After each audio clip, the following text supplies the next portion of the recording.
Paul, the overriding emotion, I think, here around a Plainmoor, 3,000 fans here today, is one of injustice. Is that how you feel at the moment? Yeah, absolutely. Absolutely. How can you not feel an injustice? You got to be careful what you say, haven't you? Because it's pointless me coming on here and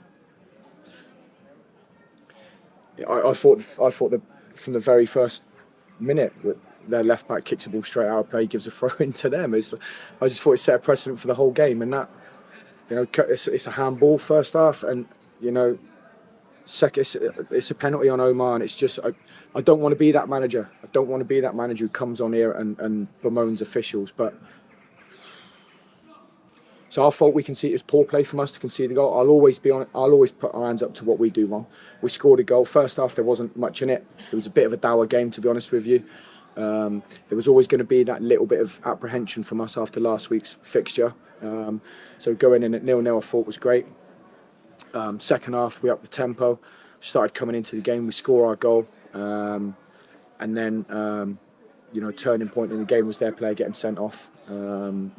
Didn't have a great view of that, but Ed's eye is not good at all. And then we just wave after wave of attack, and we was getting overlaps and double ups in the sides, and pretty confident we was going to get something. And then our finishing was poor. I didn't think our finishing was great. And let's miss a penalty, and oh God, man, I really don't want to be that. Everyone in here who saw it thought it was a penalty, but the one guy the most important guy didn't think it was.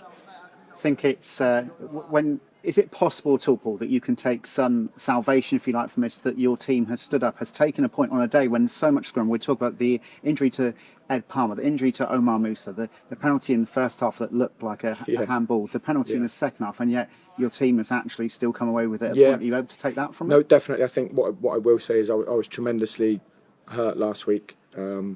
Angry, frustrated, disappointed, all of those words. I've spoke about it before that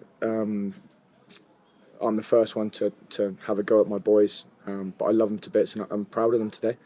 Really proud of them. It's been a long week. It's been a long week in training because it was and quite rightly so. We owed the fans work rate today and endeavour and commitment, and they showed that in abundance, and the fans reciprocated with their support as well. So.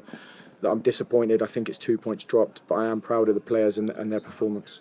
You made it quite clear in the press call in the week that a line's drawn under that now, but then you wanted to see a reaction. You've definitely seen that reaction. I think that all the 3,000 fans here have seen that as well. Yeah, I think I was pretty confident there'd be a reaction. Saying the 8 league games before that game, they worked hard.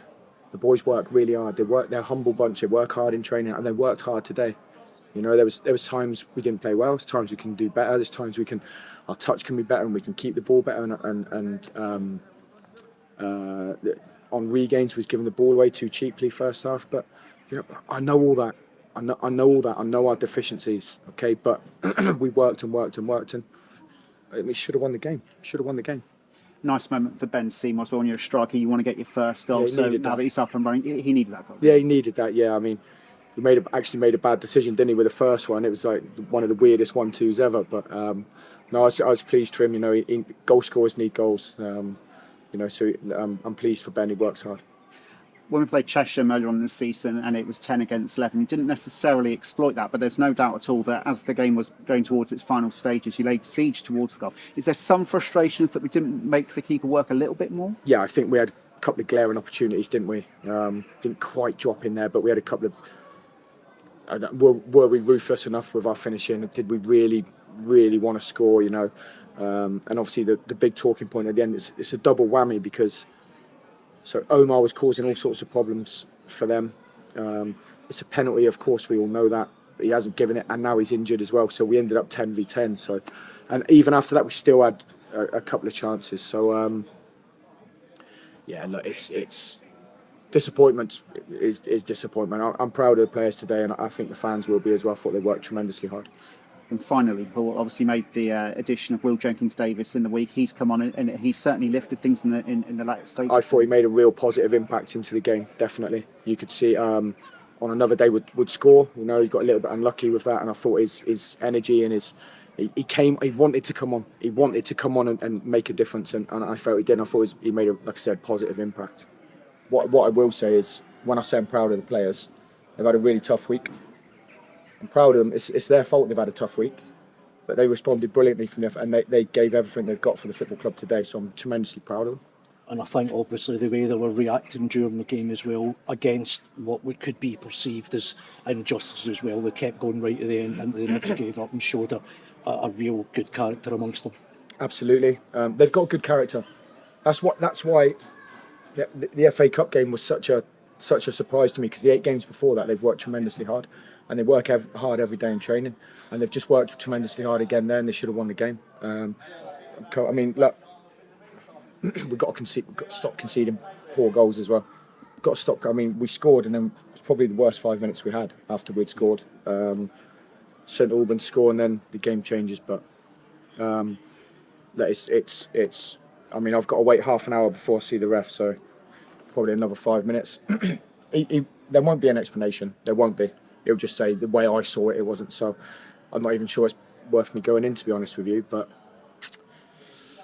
like I said, I thought the boys were great.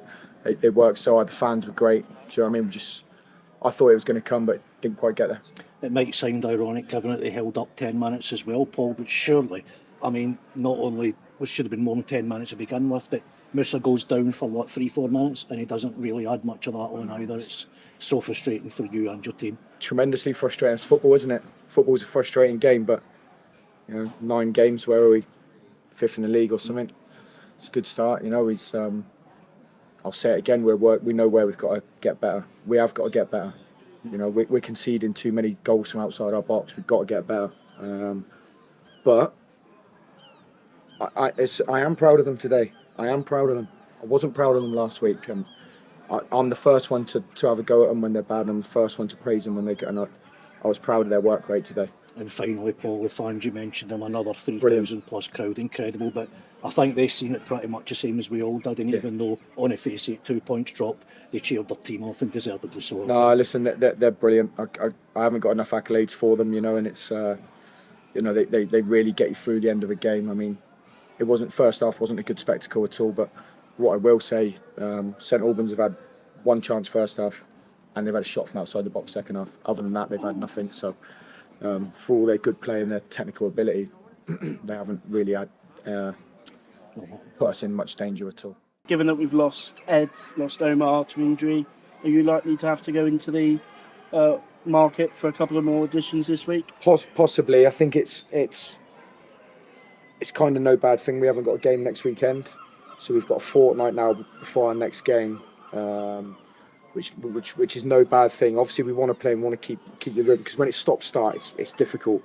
And no matter how fit you think your boys are, it's only ever games where you're going to get your rhythm and that type of thing. It's a definite possibility. I mean, I don't envisage Ed's being too bad. A little bit worrying he can't see out of his eye, but he's having stitches and stuff. Ed's a tough lad, and Omar's is obviously way too early to assess what it is, but it's a possibility, yeah. And how do you intend on using the time off? Obviously, you say get fitness into a couple of legs, but how do you intend on using that time off? Some boys who have had heavy minutes, they'll have obviously more rest. We'll actually do a meeting in a minute to discuss that. Training program for certain players, but some of them will have a rest because some of them have worked really hard. Some of them, as you quite rightly said, need work, and obviously some of them need time to recover from injury, like Ed, Omar, Jordan Dyer still as well. Obviously Dan Haytham, Jay Falston lasted the game, well. They've come through unscathed, which is really positive news as well. So there's a ton of positives today, but it's a galling at the end, you know what I mean? It's like, oh man, I could get myself in big trouble, but what's the point? And we're nearly at the 10-game mark now. How do you review the start, and are you any closer to knowing your best 11? Yeah. I review our start as, after 9 games, 17 points, 5th in the league, so I'm cool with that, no problem. And we should have a few more points on the board as well. Do I know my strongest team? Maybe not 100%, not yet. And does it give you confidence that perhaps we haven't been at our best and have left points on the board. Yeah. And we're still fifth in the table. Yeah. I think alluding to what you're saying, I think there's more to come from us. Yeah, definitely. It obviously in this fortnight as well, it gives us time to keep working on the fundamentals that we want to, the way we want to play, how we want to defend, how we want to attack. So we just keep working on that, keep working on it. Just keep moving forward. Yeah.